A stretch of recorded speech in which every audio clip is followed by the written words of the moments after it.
So right now the battery is up right now. So even if I press the remote, doesn't work.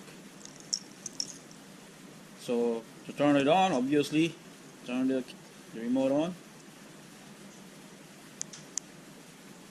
Right.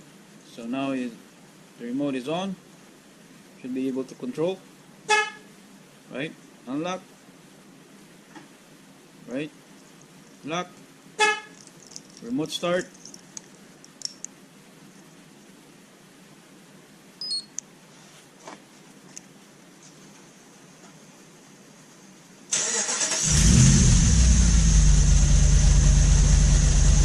Right.